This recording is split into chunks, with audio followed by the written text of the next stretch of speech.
बिस्मिल्लाहिर्रहमानिर्रहीम अस्सलामु अलैकुम रहमतुल्लाह। शहबाज शरीफ को ये कह दिया गया कि आपने 24 घंटों के अंदर असम्बलियों को डिसॉल्व करना है, इलेक्शन कॉल करने हैं। अगर आप ऐसा नहीं करते तो आप रेजिग्नेशन इस्तीफ़े के लिए तैयार हो जाएं और सदर को कहा जाएगा कि आप एतमाद का वोट लें, क्योंकि आप एतमाद का वोट नहीं ले सकते। इस टाइम आपके पास मेजॉरिटी नहीं है। जो एक दो वोटों की मेजॉरिटी थी वो ख़त्म हो गई है और काफ लीग, MQM या किसी एक पार्टी को हल्का सा उनको कहा जाएगा बाहर आ जाएं, वो बाहर आएंगी और आपके पास एतमाद का वोट नहीं होगा, आपकी हुकूमत फारिग हो जाएगी। अब इस सिलसिले में देखिए, इस टाइम बैकग्राउंड के अंदर बहुत सारी चीज़ें चल रही हैं, आपने वो समझनी है, उनके ऊपर आपने देखना है, फिर आपको पूरा का पूरा इस टाइम जो सियासी मंजरनामा है वो समझ आ जाएगा। इस टाइम हो क्या रहा है? इस टाइम शहबाज शरीफ को कह दिया गया है कि आपने इलेक्शन कॉल करनी है, लेकिन शहबाज शरीफ अभी नहीं कर रहे। वो अपनी मर्ज़ी की डील चाहते हैं, वो अपनी मर्ज़ी का सारा मामला करना चाहते हैं और चाहते हैं कि मैं जैसे ही पावर से हटूं, मेरे ऊपर केसेस ना चलें, मुझे आप अंदर ना कर दें या मुझे मुल्क से भागना ना पड़े। इसी वजह से army chief general Qamar Javed Bajwa ने अब अहम तरीन जर्नैलों के साथ मुलाकातें शुरू कर दी हैं, अहम तरीन मीटिंग शुरू कर दी हैं। और जो सबसे बड़ी डेवलपमेंट हुई है वो ये है कि कोयटा के अंदर core commander Asif Ghafoor, lieutenant general Asif Ghafoor को कोर कमांडर कोयटा लगा दिया गया है। ये इतनी बड़ी डेवलपमेंट है। देखिए, इस टाइम जो मामला चल रहा है उसमें यही है कि अब आर्मी इस्टेब्लिशमेंट इसको कंट्रोल करना चाहती है। मुल्क की हालात इस टाइम बहुत ख़राब हो गए, मुल्क की सूरत हाल बड़ी ख़तरनाक हो गई है।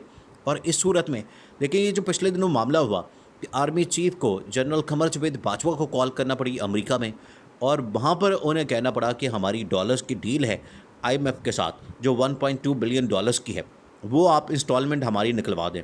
हालात ये हो गए हैं कि अब मुल्क इन हुक्मरानों से, इन सियासतदानों से और ये जो 11 जमातें, 12 जमातें, किसी से नहीं चल रहा।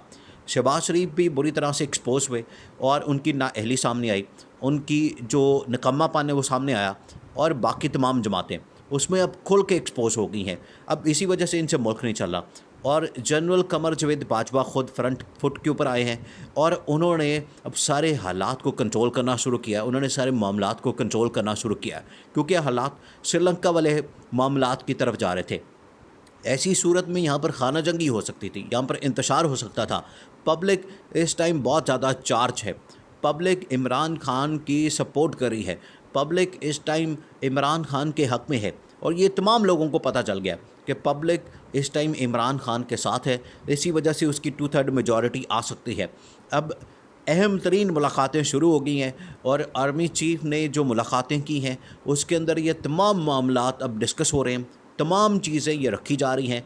अब प्लान क्या हो रहा है? देखिए, इसमें जो सबसे बड़ा मामला है वो है शहबाज शरीफ को कहा जाएगा कि आप असम्बलियों को डिसॉल्व करें। अब शहबाज शरीफ क्या चाहते हैं? शहबाज शरीफ ये मामला क्यों डिले कर रहे हैं? शहबाज शरीफ अब मामला इसलिए डिले कर रहे हैं कि वो अपनी मर्ज़ी का पूरा एक डील चाहते हैं। हमज़ा शहबाज को सबसे पहले शहबाज शरीफ ने मुल्क से निकाला है और हमज़ा शहबाज को कहा है कि तुम यहाँ से भागो, तुम यहाँ से निकलो, क्योंकि आगे हालात बहुत ख़तरनाक हो रहे हैं। ये इमरान खान के ख़िलाफ़ उन्होंने एक पूरी कैंपेन लॉन्च की हुई है इसी वजह से, ताकि ये बैकग्राउंड के अंदर पूरी एक डील बना सकें और अपने लिए एक पूरा NRO ले सकें। ये आए किस मकसद के लिए थे? हुकूमत के अंदर इनका मकसद क्या था? नवाज़ शरीफ ने क्यों एक्सेप्ट किया था इस बात को कि हम हुकूमत के अंदर आ जाते हैं, हम हुकूमत ले लेते हैं और थोड़े बहुत जो फ़ैसले करने हैं और थोड़ा बहुत जो हमने उठाना है, मामला अपने सर लेना है, वो हम कर लेते हैं। हमारा क्या फ़ायदा है? हमें क्या मिलेगा? वो यही था कि हमें NRO मिलेगा, हमारे केसेस ख़त्म होंगे, मैं पाकिस्तान के अंदर आ जाऊंगा, मरीम नवाज़ को बाहर जाने की इजाज़त मिल जाएगी, मरीम नवाज़ लंदन में चली जाएगी, पाकिस्तान के अंदर उसको नहीं रखना, मैं पाकिस्तान के अंदर आके कैंपेन करूंगा और शहबाज शरीफ को उसके बाद फारिग कर दिया जाएगा। ये वो प्लान था, लेकिन उसके ऊपर अमल नहीं हुआ, वो चल नहीं सका। शहबाज शरीफ ने अपनी यहाँ पर डील बनाना शुरू कर दी। अब शहबाज शरीफ ये चाहते हैं कि मेरे केसेस ख़त्म किए जाएँ, मुझे आपने हाथ नहीं लगाना और मेरे ऊपर कोई केस नहीं बनाना या मुझे जेलों में नहीं डालना। ये अब बड़ा दो टोक शहबाज शरीफ की जानिब से कहा जा रहा है और शहबाज शरीफ की इसी डील के ऊपर देखिए, इमरान खान पहले कह चुके हैं कि मैं सबसे बात कर सकता हूँ, मैं सबसे हाथ मिला सकता हूँ, मैं मुल्की हालात जो क्राइसिस जो इस वक्त मामलात हैं, ख़तरनाक सूरत हाल है, मैं हर एक से बात कर सकता हूँ, लेकिन इन चोरों डाकुओं से कोई बात नहीं होगी, इनके साथ कोई मामला नहीं होगा, इनसे हाथ नहीं मिलाया जाएगा, इनके साथ मुज़ाकरात नहीं होंगे। और क्यों करें? क्योंकि इन्होंने मुल्क को लूटा है। पिछले 30 साल से 35 साल से ये दोनों मिलकर मुल्क को लूट रहे हैं। अगर आप इमरान खान ने कहा कि मैं तो चाहता था कि इनको जेलों में डालूं, इनको अंदर करूं, लेकिन इस्टेब्लिशमेंट नहीं चाहती थी। और सबसे बड़ी बात कि इस्टेब्लिशमेंट रुकावट थी। और ये हमेशा से जब भी मैंने इनको कहा कि आप इनको जेलों में डालें तो मुझे यहाँ से मसला होता था। ये इमरान खान ने बड़ा कई ऐसे इंटरव्यूज़ हुए, कई जलसे जुलूस के अंदर इमरान खान ने इस तरह की बात की है, और ये बात है भी। अब यही लोग चाहते हैं कि हमें किसी तरह से एनआरओ मिल जाए, हमें जो इस वक्त हालात बन गए हैं उससे खलासी दी जाए, उससे हमें निकाला जाए, हमें एक रास्ता दिया जाए, और उस रास्ते में हमें ये दिया जाए कि हमारे साथ एक डील बनाई जाए।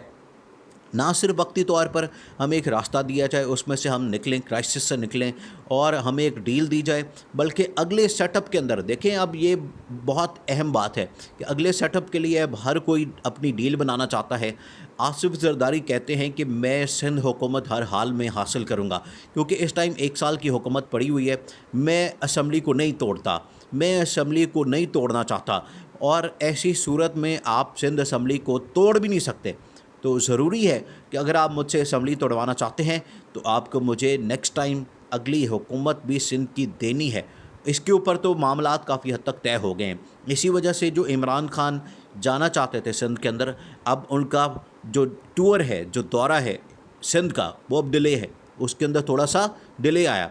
यही वजह है कि जरदारी के साथ हर मामलात तय हो रहे हैं, और जरदारी के साथ जो सिंध का मामला है वो उनको दिया जा रहा है। अब सेंटर के अंदर और पंजाब के अंदर और केपी के अंदर किसको बिठाना है, अब इसके ऊपर सारी बहस हो रही है, इसके ऊपर सारी डिस्कशन हो रही है, और इसी वजह से ये डिले आ रहा है। इसी वजह से देखें, ये इस महीने के अंदर तो हर हाल में असम्बलियाँ रिजॉल्व हो जानी है, हर हाल में इलेक्शन कॉल हो जाने हैं, इलेक्शन डेट आ जानी है, क्योंकि इसके अलावा कोई चारा नहीं। जो मुल्क के अंदर इस वक्त क्राइसिस आ गया है, जो मुल्क के अंदर इस वक्त हालात बन गए हैं, उसके अंदर कोई और ऑप्शन नहीं है। इसी वजह से शहबाज शरीफ को कह दिया गया है कि आपने हर हाल में इस महीने में असम्बलियों को तोड़ना है। और जनरल कमर जवेद बाजवा अहम तरीन मुलाकातें कर रहे हैं, और तमाम चीज़ें उन्होंने फ़ाइनल कर ली हैं, हर एक को उन्होंने ऑन बोर्ड ले लिया है। अब अहम तरीन core commander lieutenant general Asif Ghafoor को लाया गया है, कोयटा के अंदर उनको लगाया गया है। इसी तरह से अपने जो अहम तरीन लोग हैं उनको लगाया जा रहा है, ताकि मामलात को संभाला जाए, और मुल्क इस वक्त जो ख़तरनाक सूरत हाल की तरफ जा रहा है उससे रोका जाए। ये ना हो कि मुल्क के अंदर श्रीलंका वाले हालात बन जाएं, और श्रीलंका वाले हालात ना बने, उससे रोकने के लिए अब शहबाज शरीफ को कह दिया गया कि आपने असम्बलियाँ तोड़नी है, घर जाना है, और इलेक्शन कॉल करने हैं।